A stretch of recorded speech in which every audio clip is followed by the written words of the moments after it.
Olá, seja muito bem-vindo ao podcast Redigir. Aqui, Gislaine Buozzi, escritora e professora de redação. No episódio de hoje, abordo as fake news e a consequente desestabilização sociopolítica em tempos de crise. Assunto: potencial à redação do Enem. Haja vista as recentes catástrofes ambientais, cujas vítimas, muitas vezes, deixam de ser atendidas ou, na melhor das hipóteses, são atendidas tardiamente pelo fato de as fake news atrapalharem o socorro emergencial. Percebam desde já que a problemática aqui levantada toca não só ao poder público, como também ao cidadão comum. Sem dúvida, esse tema é essencial no currículo do ensino médio para a necessária conscientização a respeito do nosso compromisso com o mundo. Então falo com vocês sobre tema, repertório sociocultural, tese, argumentos e ao final sobre medidas tendentes a superarem os desafios para o enfrentamento da questão que nos é colocada. Antes da apresentação do tema, só uma curiosidade.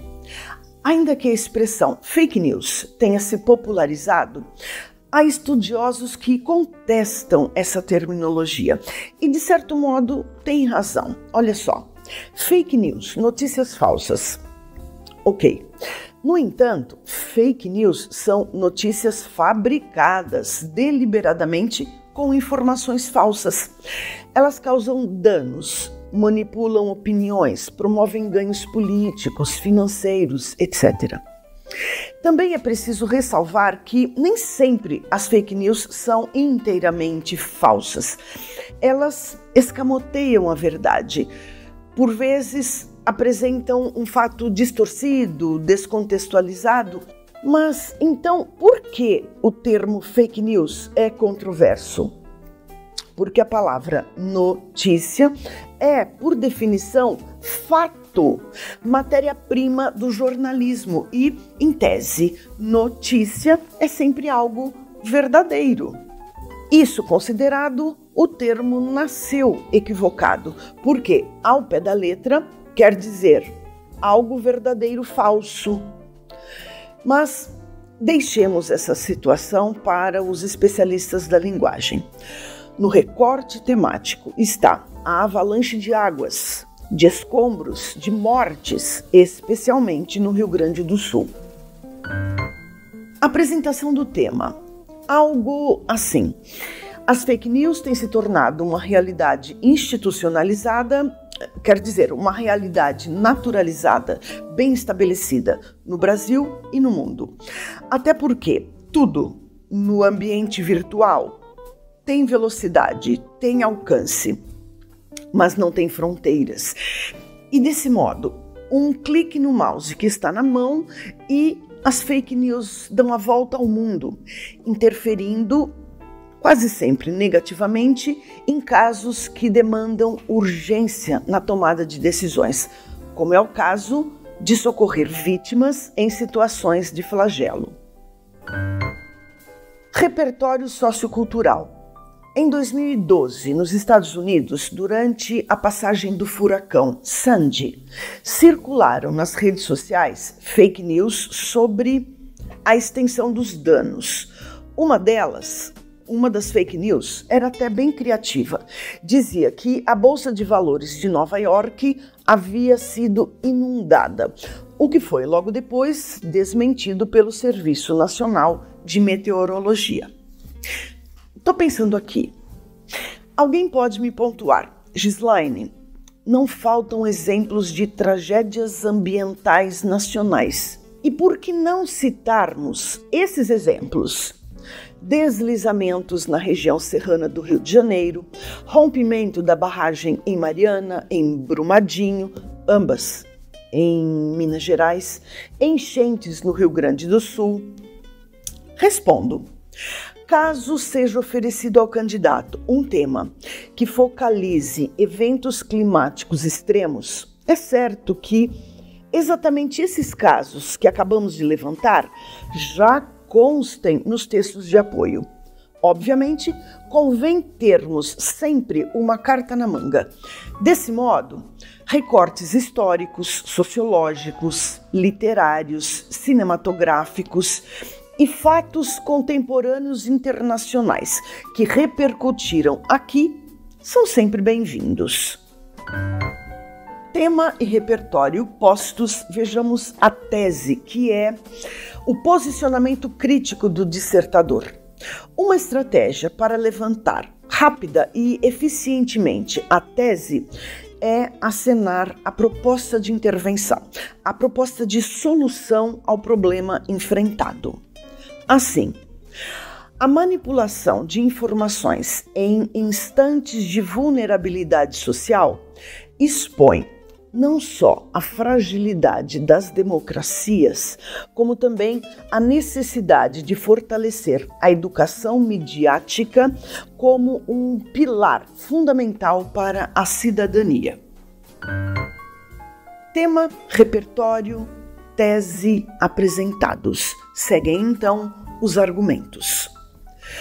Como já dissemos, é inegável que as fake news interfiram, atrapalhem o socorro às vítimas em casos de tragédias ambientais e de quaisquer outros eventos graves, emergenciais. E como isso acontece? Olha só, as redes sociais, veículos em que mais viralizam as notícias falsas, podem ser responsáveis por desviarem a natureza, a escala ou a localização de uma tragédia. Isso tem impactos não só no atendimento às vítimas, insisto nesse ponto, como também no desvio de recursos. É o que acontece no Rio Grande do Sul no mês de maio de 2024. Há uma quantidade inestimável de desinformações, entre as quais a de que a ajuda humanitária internacional de Portugal, para ser mais exata, tenha sido recusada pelo governo federal. Embora isso tenha sido uma fake news das mais cruéis, foi suficiente para que a aprovação dos planos de reparação da crise despencasse. E, além disso, para que os não governistas desavisados pedissem a cabeça do presidente da República. Temos aqui, está claro, uma implicação política.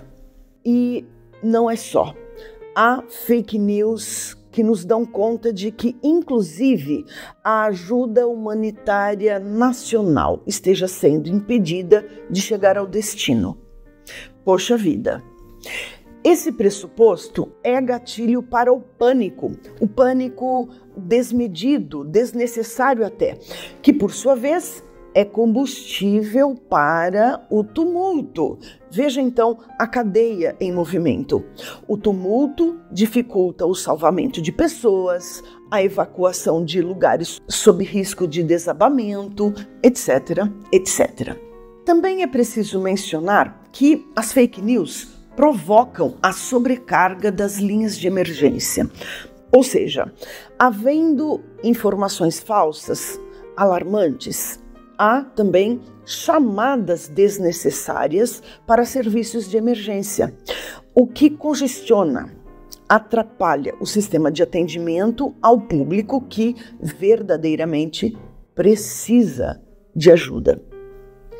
Ponto nevrálgico, então, é a desestabilização, não apenas social, como também política, conforme já dissemos.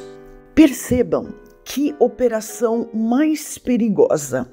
Catástrofe mais fake news igual desestabilização. Quer dizer, sociedade em desequilíbrio, governo em desequilíbrio.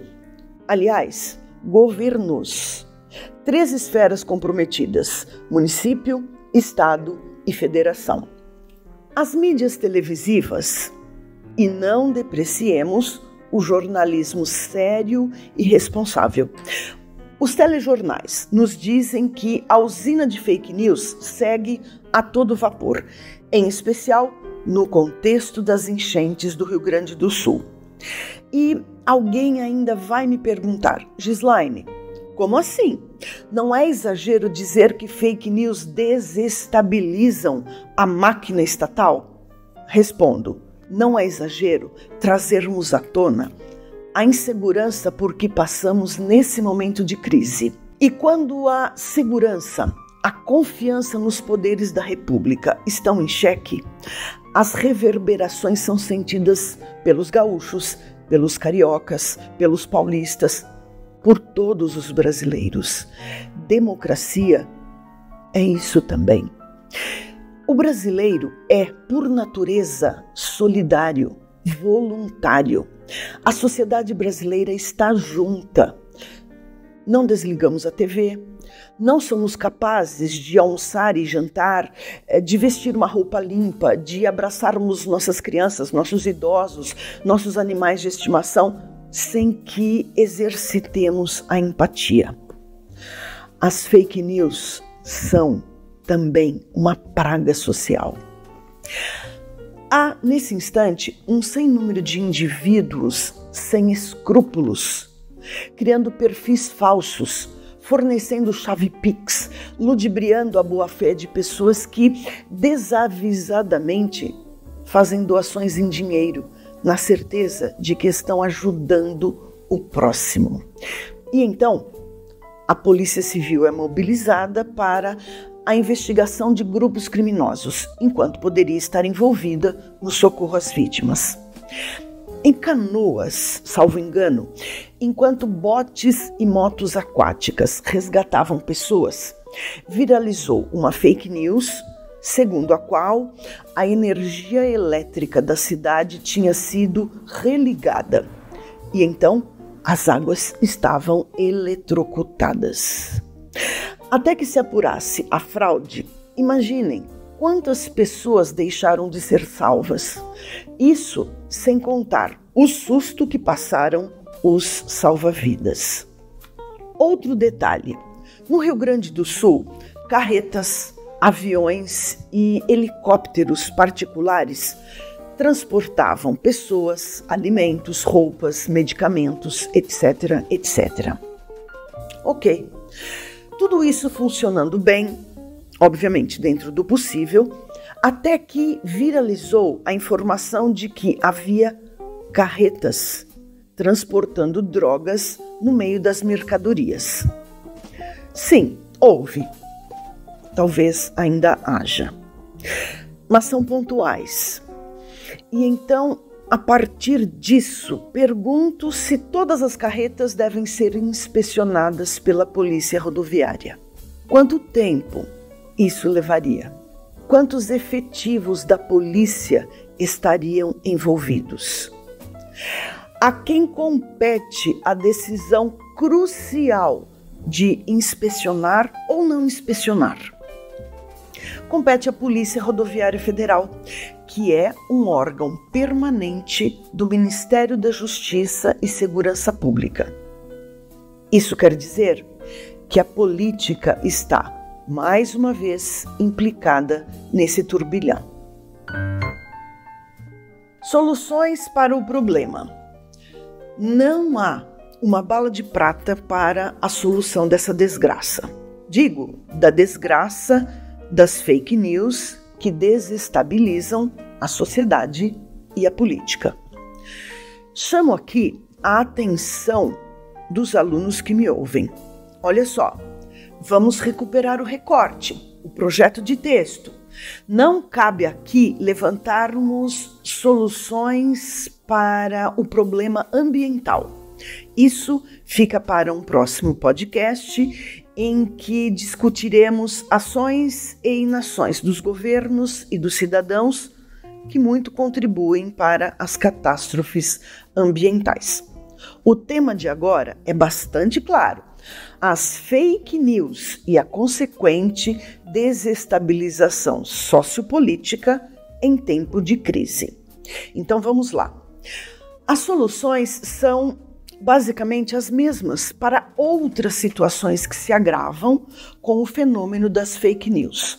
Algo em torno de, vejamos, para abrandar os impactos decorrentes da disseminação de fake news, é preciso intervenção, não só do Ministério das Comunicações, responsável que é por serviços de difusão de informações, como também das casas legislativas, tendo em vista o fato de que há projetos de lei que aguardam discussão e aprovação a respeito de medidas tendentes a regulamentar mais claramente o uso das redes sociais. Mas, convenhamos, esse é um problema em que todos estamos envolvidos. Famílias, educadores, cidadãos idôneos devem ser mais criteriosos na hora de replicarem conteúdos nas redes sociais. Há organizações de fact-checking que devem ser consultadas antes da próxima repostagem. As polícias também, ao primeiro sinal de notícia fraudulenta, devem intervir mais celeremente. É preciso rastrear o autor de fake news e já temos inteligência para isso. Então, chegamos ao final de mais um episódio. Antes de escrever sua dissertação, sugiro que, se for preciso, ouça novamente o podcast e leia não só o material de apoio, como também outros conteúdos sobre o tema. Também convido você a assinar o podcast da plataforma Redigir no seu tocador de preferência.